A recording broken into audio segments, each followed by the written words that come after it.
Selamat malam Bapak dosen, saya atas nama Lucia Alodiabana, NIM 2003030006, kelas A semester 1. Saya akan mereview buku ke-13 untuk mata kuliah pengantar sosiologi. Bab 1, Sociology of Development. Tragedi kelaparan Ethiopia akan memiliki konsekuensi yang serius bagi tetangganya Sudan.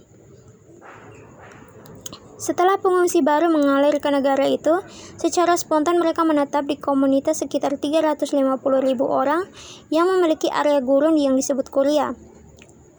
Tidak ada sanitasi di kuria, tidak ada keran, dan keluarga yang menghabiskan sepertiga dari pendapatan mereka untuk membeli air di bawah dalam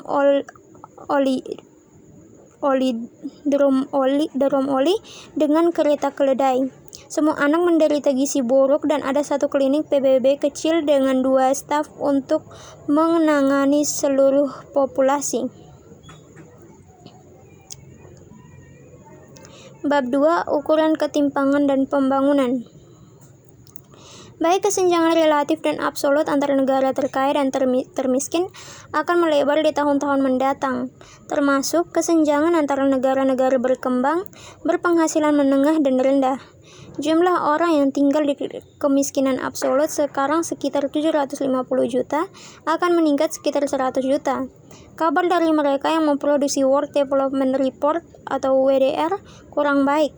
Pertama, kesenjangan relatif dan absolut antara negara kaya dan negara miskin semakin meningkat, dan kedua, mereka yang mengalami kekurangan fisik kemiskinan absolut meningkat. Selain bertanya mengapa deprivasi seperti itu tidak bisa dihindari, kita perlu mengetahui istilah-istilah yang digunakan untuk mengukur deprivasi ini. Perbandingan antar negara demikian rupa sehingga disebut kaya dan lain miskin biasanya didasarkan pada perkiraan produk nasional bruto atau GNP yang dimiliki masing-masing. Ini adalah perkiraan ukuran dari nilai total barang dan jasa yang diproduksi oleh suatu perekonomian selama 1 tahun. Bab 3, Teori modernisasi.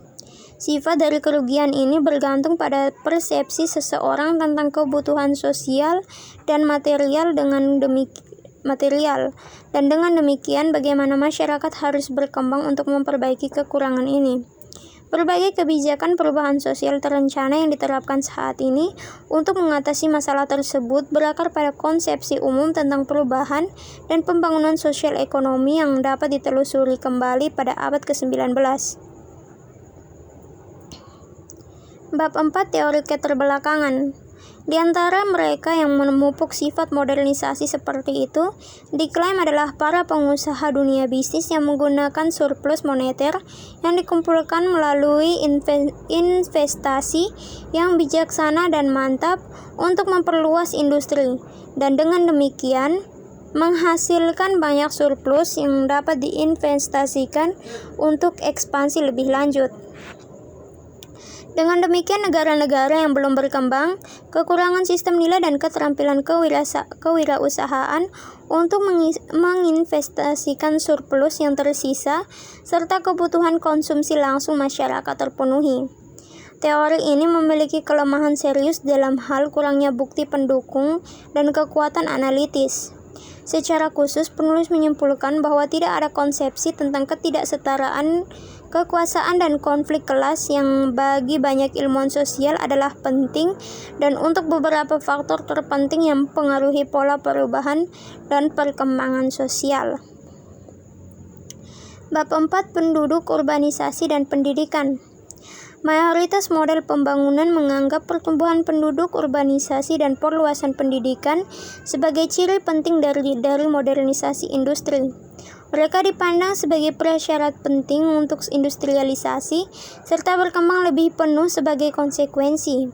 Namun, kehadiran sederhana dari ketiganya tidak serta-merta menunjukkan bahwa industrialisasi telah menjadi seperti yang terbukti ketika kita melihat dunia ketiga yang terbelakang. Pertumbuhan penduduk adalah masalah yang sangat memprihatinkan saat ini, terutama di dunia ketiga. Namun, pertumbuhan penduduk juga dianggap sebagai faktor penting mendorong pertumbuhan ekonomi. Bab 6, Perkembangan politik. Banyak ahli teori yang telah mengembangkan ide mereka dengan menggunakan pengalaman sejarah Eropa sebagai cetak biru untuk pembangunan. Orang mungkin bertanya-tanya apakah perkembangan hubungan kapitalis di Eropa Barat dibarengi dengan pola perkembangan politik tertentu, dan apakah ini terulang di dunia ketiga karena penetrasi kapitalis di sana. Kita tidak perlu heran menemukan bahwa tidak ada jawaban sederhana untuk pertanyaan ini, karena ada catatan teoritis yang bersaing tentang perubahan politik di Eropa dan dunia ketiga, yang di satu sisi masuk dalam lingkup teori modernisasi yang luas dan lainnya berasal dari sekolah terbelakang. Substansi politik tidak terbatas pada apa yang terjadi dalam pemerintahan. Ini melibatkan semua substansi di mana satu individu atau kelompok menjalankan kekuasaan atas orang lain.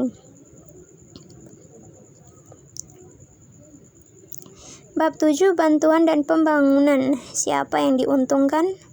Struktur ketimpangan di antara masyarakat dan ekonomi dunia didominasi oleh kapitalis utara. Ketidaksetaraan ini dikurangi dengan bantuan kepada sektor-sektor yang lebih miskin di dunia. Ada banyak literatur umum yang telah diterbitkan di bidang ini, dan banyak studi kasus yang menjelaskan dampak program bantuan khusus. Penulis tidak bermaksud untuk mengkaji secara rinci berbagai paket bantuan yang mungkin sedang berjalan, melainkan untuk memberikan gambaran umum tentang pola, catatan, dan prospek bantuan. Mengingat alasan kemanusiaan sebagai respon etis dari pemerintah yang tercerahkan terhadap keadaan menyedihkan negara-negara miskin, ini adalah salah satu dari sedikit fitur kerjasama internasional yang harus disambut hari ini.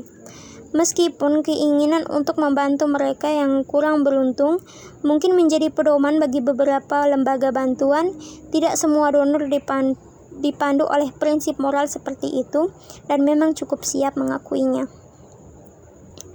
Bantuan adalah fenomena pasca kolonial yang telah menjadi industri besar dalam dirinya sendiri, yang memperkerjakan sejumlah besar orang-orang dan sejumlah besar modal. Karena banyak negara di dunia ketiga gagal untuk berkembang atau melakukan dengan lambat setelah kemerdekaan. Dana baru dibentuk melalui organisasi nasional dan internasional untuk membangun program untuk pertumbuhan ekonomi atau proyek yang lebih spesifik seperti instalasi tenaga air. Bab 8. Kritik terhadap industrialisasi. Secara singkat, berbagai ide terkait atau masa pemikiran yang dalam istilah pemikiran konvensional dapat digambarkan sebagai anti pembangunan, yaitu pembangunan dipahami sebagai perluasan industri, kapitalisme, dan pertumbuhan kota. Kritik terhadap industrialisasi ini telah mengambil berbagai bentuk. Pertama-tama kita melihat kemunculan dan daya tarik sosialisme pedesaan populis yang berakar di Eropa Barat pada abad ke-19, meskipun ia tidak berkembang di sana. Dampak utama terjadi di Tanzania pada tingkat yang lebih rendah di Cina, dan kedua negara ini memberikan fokus pada diskusi kita tentang populisme yang mengacu pada analisis Kitching yang berharga pada tahun 1982. Penulis melanjutkan kritik kedua terhadap industrialisasi yang berasal dari gerakan ekologi yang upayanya untuk mempertahankan keadaan lingkungan dari kerusakan industri modern. Bab 9. Kesimpulan. Terdapat konsepsi yang berbeda tentang pembangunan dan bahwa penjelasan untuk ketidaksetaraan dunia dan kemiskinan kronis dunia ketiga berbeda secara signifikan saat seseorang berpindah dari satu aliran pemikiran ke aliran pemikiran yang lainnya, karena masalah pembangunan didefinisikan secara berbeda dan disajikan dengan berbagai jawaban untuk penyelesaiannya. Sekian dan terima kasih.